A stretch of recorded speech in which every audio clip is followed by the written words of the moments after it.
Screen پر سب سے پہلے اس تصویر کو دیکھیے۔ جس شخص کو آپ تصویر میں دیکھ رہے ہیں اس کی عمر ہے 65 سال اور یہ آج بھی اپنے آپ کو ایران کا بادشاہ سمجھتا ہے۔ اس کو لگتا ہے پچھلے 50 سالوں سے ایرانی عوام اس کے انتظار میں ہیں اور جب یہ ایران پہنچے گا اسی وقت ایران میں ایک نئی حکومت قائم ہوگی، ایران کی تقدیر بہتر ہوگی، اور جب تک یہ ایران نہیں پہنچ پائے گا، اس کے ہاتھوں میں ایران کا اقتدار نہیں آئے گا، اس وقت تک ایران میں تبدیلی نہیں آ سکتی۔ اس شخص کا نام ہے رضا پہلوی اور یہ ایران کے سابق بادشاہ یا کہہ لیجئے معزول بادشاہ محمد رضا پہلوی کا بیٹا ہے۔ جب یہ 17 سال کا تھا اسی وقت اس کو ایران کا ولی عہد بنایا گیا، لیکن اس طرف یہ ولی عہد ہی رہا، کبھی بھی بادشاہ نہیں بن سکا، کیونکہ جب یہ امریکہ پڑھنے کے لیے جاتا ہے اس سے پہلے ہی اس کے باپ کو وہاں سے معزول کر دیا جاتا ہے۔ اس کا باپ محمد رضا پہلوی ایران چھوڑنے پر مجبور ہو جاتا ہے اور اس کے بعد رضا پہلوی کبھی بھی ایران نہیں آ سکا۔ اب یہ چاہتا ہے، اس کا ایجنڈا ہے کہ ایران لوٹے تو بادشاہ بن کر لوٹے، ایران واپس آئے تو ایران میں اسلامی جمہوری نظام کا خاتمہ ہو چکا ہو، اور اس کو بادشاہ بنانے کے لیے امریکہ نے اپنی پوری طاقت جھونک دی ہے۔ اسرائیل پوری طرح سپورٹ کر رہا ہے۔ اس کی جو بیویاں ہیں اس میں بھی یہودی لڑکیاں شامل ہیں، اس کے بیٹوں کی شادی یہودی لڑکیوں سے ہو چکی ہے، اور یہ پوری طرح ایران کو ایک بار پھر امریکہ اور اسرائیل کا ماتحت بنانا چاہتا ہے، اور اس مرتبہ اس نے بہت ہی سخت بیان جاری کر دیا۔ الجزیرہ نے ایک رپورٹ شائع کی جس میں رضا پہلوی نے ایرانی عوام سے یہ مطالبہ کر دیا ہے کہ وہ سڑکوں پر اتر کر پروٹیسٹ کرے، اور صرف پروٹیسٹ کرنے پر اکتفا نہ کرے بلکہ شہروں کا کنٹرول حاصل کر لے۔ شہروں میں جو انتظامی ادارے ہیں، جو میونسپلٹی ہے، جو دفاتر ہے، اس کا کنٹرول ایرانی عوام اپنے ہاتھ میں لے لے۔ اس نے عوام سے بھی اپیل کی ہے کہ تمام لوگ جو ٹرانسپورٹیشن میں کام کرتے ہیں، جو آئل کمپنیوں میں کام کرتے ہیں، جو گیس کی کمپنیوں میں کام کرتے ہیں، یہ تمام لوگ ہڑتال کریں تاکہ ملک کی شہ رگ کٹ جائے، ملک کا نظام درہم برہم ہو جائے اور ملک کی موجودہ حکومت گھٹنے ٹیک دے، اور پھر عوام سے آ کر رضا پہلوی ملے اور ایران کا نظام بدل جائے۔ اب تک رضا پہلوی نے ہمیشہ یہ مطالبہ کیا تھا کہ وہ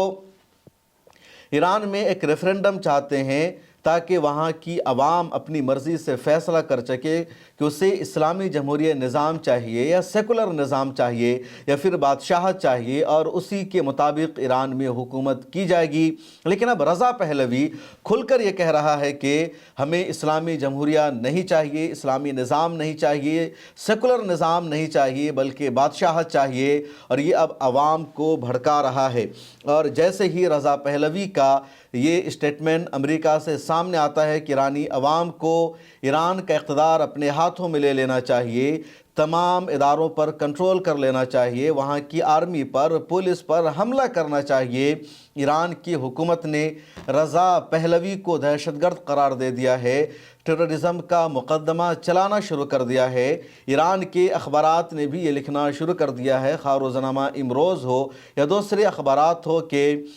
رضا پہلوی کا یہ بیان ایرانی عوام کو بھڑکانے والا اور ملک میں خانہ جنگی چھیڑنے والا ہے، سول وار کو بڑھاوا دینے والا ہے، اور اگر رضا پہلوی اب کبھی بھی ایران میں قدم رکھتا ہے تو اس کو یقیناً دہشت گردی کے مطابق سزا دی جائے گی، اس کو تختہ دار پر بھی لٹکایا جا سکتا ہے۔ ادھر رضا پہلوی کے صبر کا پیمانہ بھی لبریز ہو چکا ہے۔ رضا پہلوی 1979 سے پہلے ہی امریکہ میں موجود تھا، وہاں وہ تعلیم کے لیے گیا تھا، اس کو ولی عہد بنے ہوئے صرف 7 سال ہی ہوئے تھے کہ 1979 میں اس کے باپ کی حکومت کا تختہ پلٹ گیا، اس کے باپ کو ایران چھوڑ کر جانا پڑا، اور پھر 1979 میں جب اسلامی جمہوریہ انقلاب آ گیا، اسلام پسندوں کی حکومت ایران میں آ گئی، تو رضا پہلوی کبھی بھی ایران میں واپس نہیں آ سکا۔ 1980 کی دہائی میں جب جنگ شروع ہوئی عراق اور ایران کے درمیان، اس وقت رضا پہلوی نے آفر کیا تھا، پیشکش کی تھی ایران کی حکومت کو کہ وہ بطور پائلٹ जंग लड़ने को तैयार है, इराक़ के साथ इराक़ पर हमला करने को तैयार है, लेकिन ईरान की इस्लामी जमहूरिया हुकूमत ने रज़ा पहलवी को बतौर फ़ाइटर, बतौर आर्मी के एक फ़र्द के आने की इजाज़त नहीं दी और उसके बाद कभी भी रज़ा पहलवी को ईरान में कदम रखने का मौका नहीं मिल सका। अब उसके सब्र का पैमाना लबरेज हो चुका। पिछले सालों में यानी जब 2025 में इज़राइल और ईरान के दरमियान जंग चल रही थी तो उस दौरान रज़ा पहलवी ने अमेरिका में सड़कों पर निकलकर प्रोटेस्ट किया। उसने ओपन गाड़ी से सफ़र किया, उसके साथ उसका पूरा काफ़िला और पूरा ग्रुप था और ये जश्न मना रहा था कि अब ईरान के टुकड़े हो जाएंगे, अब ईरान की क़यादत शिकस्त तस्लीम कर लेगी, इज़राइल की जीत हो जाएगी और उसके बाद रज़ा पहलवी को ईरान जाने का, इक़्तिदार संभालने का मौका मिल जाएगा। लेकिन 12 दिनों के बाद जंगबंदी का ऐलान हो गया था, इज़राइल और अमेरिका को पीछे हटना पड़ा और रज़ा पहलवी का ख्वाब शर्मिंदे ताबीर नहीं हो सका। अब एक बार फिर रज़ा पहलवी ने वहाँ की आवाम को भड़काना शुरू कर दिया है और अमेरिका का भी यही एजेंडा है कि ईरान में वहाँ की आवाम को वहाँ की हुकूमत के ख़िलाफ़ भड़काया जाए, उनको सड़कों पर लाया जाए, फिर अमेरिका को बहाना मिल जाए ईरान पर हमला करने का और इस तरह वहाँ हुकूमत की तब्दीली हो जाएगी, इक़्तिदार में मौजूद तमाम लोग सरेंडर करेंगे और फिर रज़ा पहलवी को इक़्तिदार में बैठाया जाएगा। और जिस तरह इन दिनों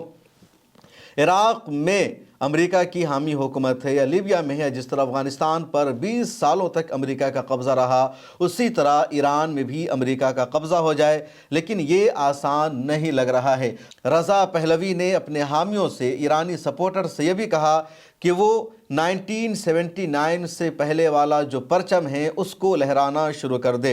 ईरान का मौजूदा परचम यह है जिसको आप स्क्रीन पर देख सकते हैं, जिसमें बीच में अल्लाह लिखा हुआ है और बड़े खूबसूरत अंदाज में, और उसके बाद 3 रंग का कपड़ा है। इस झंडा में 3 रंग है। उससे पहले जो ईरान का झंडा था उसमें शेर और सूरज की तस्वीर होती थी। जो ईरान की पुरानी कौम है ये ज़र परस्त थी, ये आग की परस्तिश करती थी और ईरान का पुराना नाम तारीख़ में फ़ारस है। दुनिया की अजीम सल्तनतों में से एक फ़ारस की सल्तनत भी मानी गई है। लेकिन जब हज़रत उमर फ़ारूक रज़ी अल्लाह ताला अन्हु के ज़माने में पूरा फ़ारस इस्लामी सल्तनत का हिस्सा बन गया तो यहाँ के तमाम लोगों ने इस्लाम को कबूल कर लिया। आग की परस्तिश से इन लोगों ने तौबा कर लिया और इस पूरे ग्रुप का ख़ात्मा हो गया। तकरीबन मुट्ठी भर लोग हैं जो पारसी कहलाते हैं, जो आग की पूजा करते हैं और इंडिया में और दुनिया के कुछ इलाक़ों में भी मौजूद है जो आग परस्त हैं या उनको फ़ारसी कहा जाता है। पारसी एक रिलीजन का भी नाम है। इंडिया में टाटा ग्रुप का रिलीजन और धर्म भी यही है, लेकिन अब न तो तकरीबन ईरान में मौजूद है न कहीं और मौजूद है। तो सूरज की परस्तिश, आग की परस्तिश ईरान में शुरू से रही है, पुराना इनका मज़हब है। तो ईरान का जो पुराना परचम है उसमें शेर और सूरज की तस्वीर पाई जाती है। अब रज़ा पहलवी ने